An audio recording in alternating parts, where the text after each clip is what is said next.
The world is terrified of 2026, but while they're busy building bunkers, the Federal Reserve just handed us the keys to the kingdom.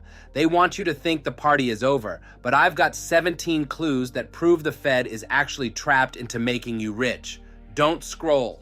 The secret liquidity pivot is already happening, and if you miss this, you're not just sitting on the sidelines, you're burning your own cash. Let's look at the evidence. Look, I'm just a guy with a microphone and a Wi-Fi connection, not your personal money wizard. This is for entertainment and education only. If you lose your shirt betting on magic internet beans based on this, don't come crying to me. Go talk to a real financial advisor. Everyone is standing at the edge of the pool, shivering. Is the water too cold? Did I miss the summer? Investors are terrified that 2026 is the year the music stops. It's like being at a buffet and wondering if the shrimp is about to run out just as you reach the front of the line. The FOMO is real, and the confusion is even louder. We're all asking the same thing. Is there any gas left in this tank? The crowd is waiting for a sign, but the smart money is already looking at the plumbing. Imagine liquidity as the oil in your car's engine. When liquidity is tight, the gears grind, smoke pours out, and you're stuck on the side of the road with a massive repair bill. But when it's plentiful, it's like greasing the slide at a water park. You just keep moving faster and faster.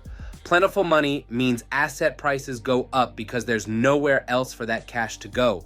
It's the difference between walking through mud and flying first class. Here's the glitch in the matrix.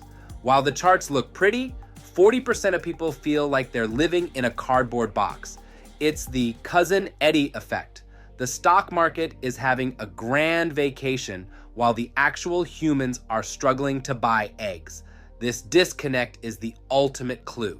The economy and the market are no longer roommates. They've officially filed for divorce. The Fed sees this pain, and that's why they're reaching for the print button. The Fed just flipped the party switch back to on. After years of being the grumpy neighbor telling everyone to turn the music down, they just showed up with a keg and a DJ.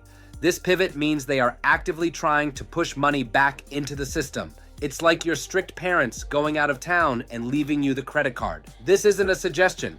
It's a new era where the goal is to keep the market afloat at any cost. The Fed is like a group of friends trying to decide where to eat. They're divided, but they still ordered the rate cut special for the third time this year. Even if they say they'll slow down later, the direction is clear. It's like a diet where you say only one more slice of pizza. We all know where this is going. When rates fall, money gets cheaper, and cheap money always finds its way into the stock market eventually. Don't let the word technical fool you. This is the Fed sneaking into the basement to pump more air into the bouncy castle. By buying treasury bills, they are essentially printing digital coupons to make sure the banks don't run dry. It's like a casino owner handing out free chips at the door just to keep the slots spinning. They'll call it liquidity management, but we know it's just the Fed making sure the game doesn't end. $40 billion every single month. That is a fire hose of cash hitting the market. Imagine a swimming pool that's leaking, so you just stick a giant garden hose in it and leave it running forever. That's the Fed's plan. They aren't just watching the market. They are literally buying its affection with cold, hard securities purchases. It's the ultimate sugar daddy move for the financial system, and it's happening right under our noses this month. Poor Mr. Dollar is looking a bit sick. 2026 is looking like a dire year for the greenback. If the dollar is the king of the hill, he just slipped on a banana peel, and there's no light at the end of the tunnel. This is great for your stocks, but bad for your savings account's ego. Think of it like a buy one, get one sale that never ends. The more dollars they print, the less each one is worth. The boss is being blunt. A weak dollar is a money-making machine. It's like playing a video game on easy mode. When the currency is cheap, selling American stuff to the rest of the world becomes a breeze. He's basically saying, why win a fair fight when we can just change the rules of the game?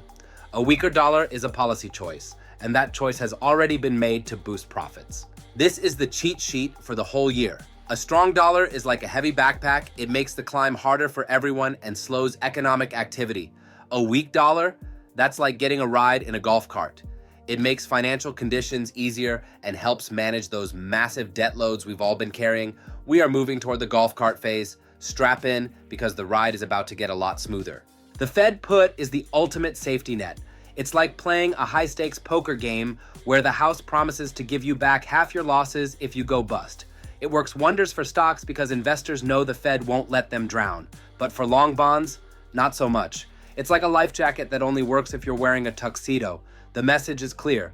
The Fed has the market's back, but only certain parts. Why do they do it? Because if the market catches a cold, the whole world gets the flu. If stocks crash, it doesn't stay on Wall Street. It spreads to housing, employment, and consumer confidence. It's the domino effect. The Fed has to catch the first domino before it knocks over the entire living room furniture.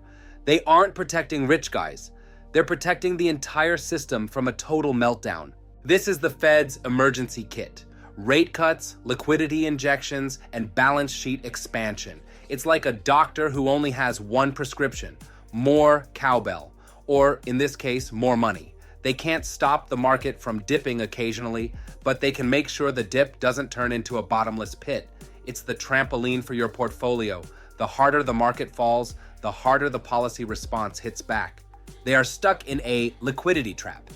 With debt levels this high, the system is like a Jenga tower that's 50 feet tall. One wrong move or one tight month and the whole thing collapses. They have to keep sliding in more liquidity just to keep the tower standing. They aren't in control anymore. The debt is the captain now. They're just the crew trying to keep the ship from hitting the iceberg of insolvency. New year, new boss? Trump is picking a new Fed chief in early 2026.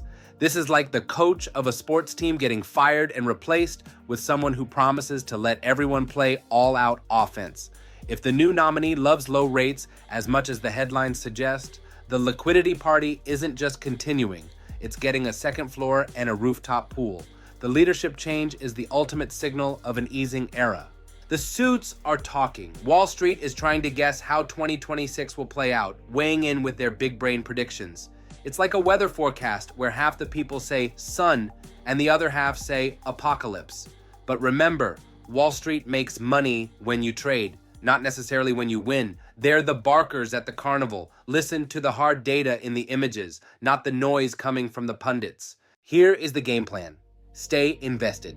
While everyone else is panicked about missing the boat, we're already on the deck with a drink. Don't let inflation eat your lunch while you sit on the sidelines waiting for a perfect moment. Buy the dips like they're on clearance at your favorite store. In a world of forced liquidity, the biggest risk isn't being in the market, it's being out of it when the floodgates open. The big picture is simple. The Fed is trapped, the dollar is being sacrificed, and the liquidity tap is wide open. You can either complain about the bubble or learn how to surf it. The data shows they have to support the market to keep the system alive. Your job isn't to predict the crash. It's to stay positioned for the flood of money that's already on its way. Ready to ride the 2026 wave? Smash that like button like it owes you money. Subscribe to stay ahead of the Fed's next move. Drop a comment below. Are you buying the dip or hiding in the bunker? Let's talk. See you in the next one.